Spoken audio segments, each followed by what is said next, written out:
Vamos a hablar esta noche de los bootleggers, los contrabandistas de alcohol en los Estados Unidos. Hablaremos de la ley seca, ¿no?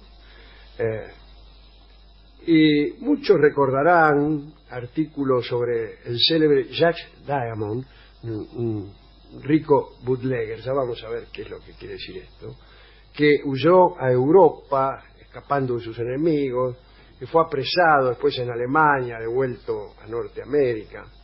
Pero el asunto es este. En algún momento los estados nacionales empezaron a pensar que por ahí era conveniente prohibir la venta de alcohol.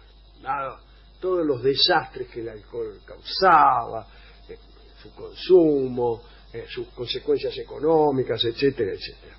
Y en Estados Unidos llevaron esa idea a la práctica con una reforma incluso de la Constitución, ¿no? Que fue ratificada en 1919. Y desde entonces rigió allí la llamada prohibición, es decir, que era ilegal vender alcohol, salvo con fines medicinales. ¿Cómo llegaron a esa ley? Bueno, por un montón de motivos. Un día de diciembre de hace muchos siglos, los primeros colonos europeos, antepasados de los norteamericanos blancos, desembarcaron con su pequeño barco, el Mayflower, en la rocosa costa de lo que hoy es el estado de Massachusetts, ¿no?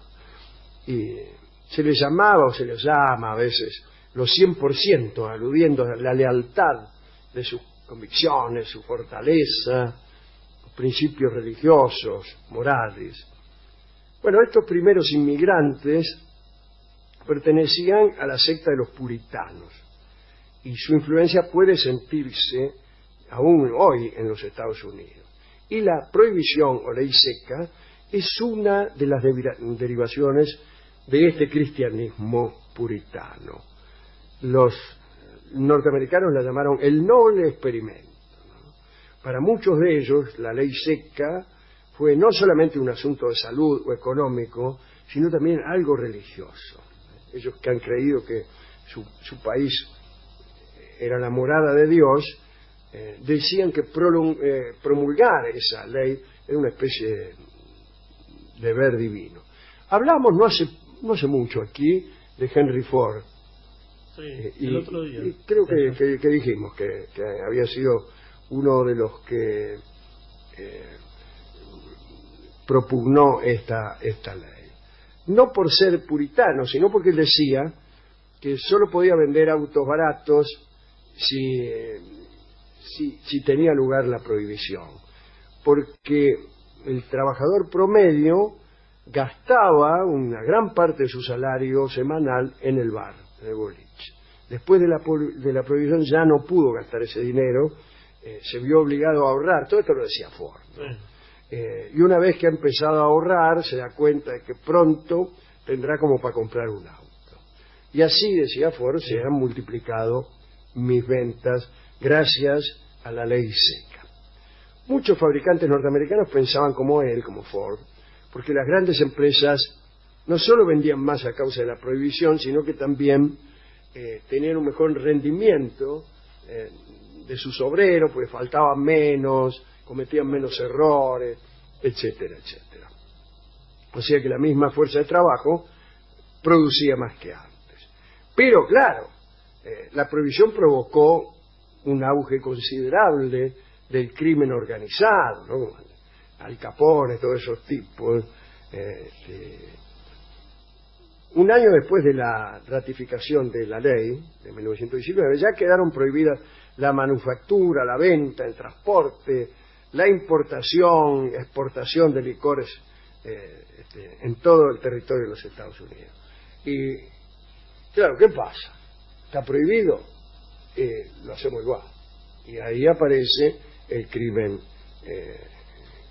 organizado, ¿no? Y vamos a ver qué pasa con los bootleggers. Se denominaban así porque la palabra quiere decir algo como bota caña, caña en el sentido de la caña de la bota, ¿no? Porque en memoria de los buscadores de oro de Klondike, allí cada hombre llevaba una botellita de aguardiente en la caña de la bota. Y de ahí parece que viene este nombre, porque ya durante la época de la ley seca, muchos escondían las petacas. Tiene una forma semicircular. Le entraba fenómeno ahí, ¿no? Bien.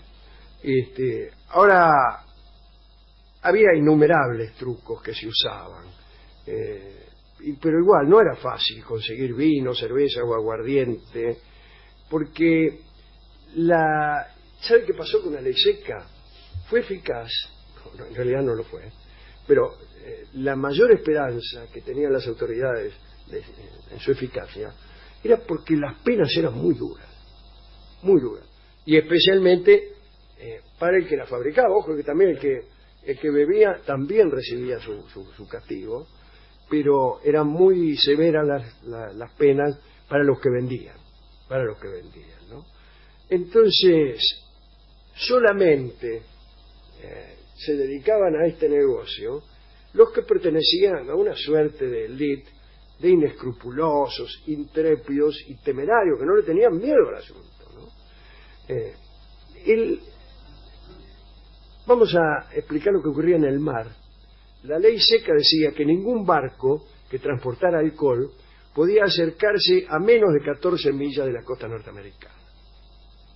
A partir de esa frontera, incluso los barcos de pasajeros que venían de Europa debían cerrar con sello sus reservas de alcohol. Y a las grandes exportadoras que quisieran descargar su alcohol en Estados Unidos, no podían entrar. Si los agarraban ahí, directamente tiraban todo el alcohol al mar y los metían en cana. Muchos anclaban fuera de ese límite de los 14 kilómetros, que era el mar territorial. Y bajaban la carga. Claro, quedaban anclados ahí. Y los aduaneros, las lanchas de los aduaneros, las veían, pero no podían hacer nada a esos barcos porque estaban fuera.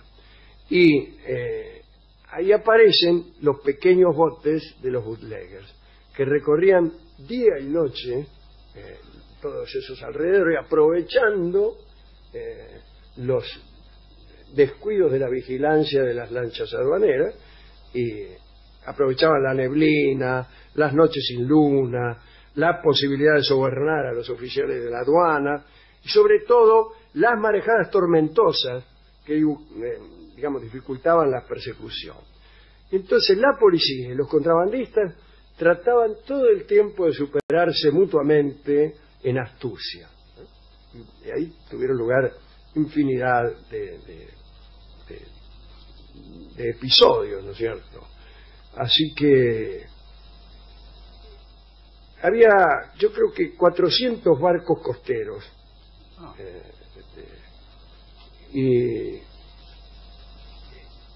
cuanto más barcos ponían los aduaneros, los bootleggers ponían más lanchas o lo que sea, porque ¿sabe qué? Tenían plata. Era un negocio tan redituable que si había 400 barcos de la autoridad, había 2000 botecitos, y bueno, algunos pasaban, y los que pasaban justificaban el negocio, ¿no? También esto pasaba con la frontera de Canadá, con los Grandes Lagos. Este era el sistema. Pero no por eso la existencia de los contrabandistas era color de rosa, ¿no? Porque no solo era la aduana el contrincante. Como se ha dicho, el crimen creció de tal manera que también aparecieron tipos que no se dedicaban a comprar alcohol en el exterior o en los barcos anclados más allá de los 14 kilómetros y pasarlos de contrabando, sino que se dedicaban a asaltar a los contrabandistas directamente. Una segunda generación de chorros que le afanaban a los contrabandistas. Y ese fue el motivo de las grandes guerras y ajustes de cuentas que nosotros vemos en las películas retrospectivas del cine norteamericano, ¿no? Y el mundo del AMPA, especialmente de Chicago, estuvo dominado por ese enfrentamiento continuo entre contrabandistas y ladrones. Recuerdo esa serie Los Intocables, claro, por ejemplo. Claro, bueno, ahí estaban el grupo de élite de policías que eran insobornables. Pero después estaban los contrabandistas, después los que le robaban a los contrabandistas. Así que bueno, imagínense que la mayoría de los asesinatos que tenían lugar allí en plena calle eran todos ajustes de cuentas entre ambos tipos de caballeros, ¿no? Bueno, y las ideas de los bootleggers para contrabandear eran muy ingeniosas. Por ahí se disfrazaban de policía, cruzaban la frontera con la carga de whisky abajo de los cascos de la cana, organizaban funerales solo para pasar el aguardiente dentro de los ataúdes, usaban ropa interior de caucho que estaba llena de licor, en los restaurantes vendían muñequitos o abanicos con una botella adentro. No había ningún elemento de la vida cotidiana que no pudiera servir para esconder alcohol, paraguas, cámara de fotos. Bueno, ahora bien, durante la década de 1920, la opinión pública dio un giro y la gente decidió que había sido peor el remedio que la enfermedad. El consumo de alcohol no solo subsistió, sino que continuó en forma clandestina y bajo el control de mafias feroces. En vez de resolver problemas sociales como la delincuencia, la ley seca había llevado el crimen organizado a sus niveles más elevados de actividad, como nunca antes se había percibido en los Estados Unidos. Así que el 21 de marzo de 1933, Roosevelt, Franklin Delano Roosevelt, ¿no?, firmó el acta que legalizaba la venta de cerveza. Primero fue de cerveza, le permitían hasta un 3.2% de alcohol, y después vino, y después ya todo, ¿no? Ahora, hay algunas otras leyes secas, especialmente en los países... Bueno, en la Argentina hay una ley seca, que es una restricción del consumo de alcohol, generada por la prohibición de venta de bebidas alcohólicas en ciertos horarios y en ciertos foros. Así que hay. En el mundo musulmán se prohíbe el alcohol en muchos países, sí, por una prescripción que aparece en el Corán, ¿no? Pero hay mucha diversidad en la aplicación según los países. Y generalmente en los hoteles internacionales, en el bar del hotel se puede beber, pero en ningún otro punto de la ciudad. En ningún otro punto, sí. Qatar prohíbe la importación y castiga a los que se embriagan con sanciones de cárcel o deportación. Pero, como acaba de decir usted, se puede conseguir alcohol en los restaurantes y bares de ciertos hoteles, y los ciudadanos extranjeros pueden obtener alcohol mediante un sistema de permisos. En Kuwait hay ciertas penas, pero en Arabia Saudita hay castigos muy severos, son semanas o meses de cárceles y a veces alguna clase de castigos, son castigos físicos.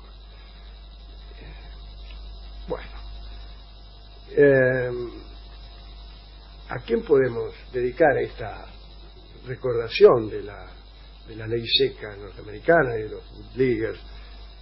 los bootleggers y de toda esa gente? ¿A quién se lo ocurre? Yo le dedicaría a Coco Silly. ¿Por qué a Coco Silly, señor? Porque la verdad que está en contra de todo el informe. Y yo estaba pensando en él y en algunos otros compañeros históricos que deben estar semienterrados. Bueno, hemos ido a la discoteca y vamos a escuchar un tango que se compuso un poco después de la abolición de la ley seca. Ahí está, me están llamando. Sí. Y se llama El vino triste. Es un tango hermoso, tango hermoso. El compositor es el director de una orquesta demasiado tradicional, resistida por los más exquisitos aficionados al tango, que es Juan D'Arienzo. Ah, D'Arienzo, sí. D'Arienzo es el autor de la música de este tango, y fíjese qué música tan linda que tiene. Vamos a escuchar una de las versiones que hizo Hugo del Carril. La otra que yo conozco pertenece a una película. El vino triste ahora mismo canta Hugo del Carril.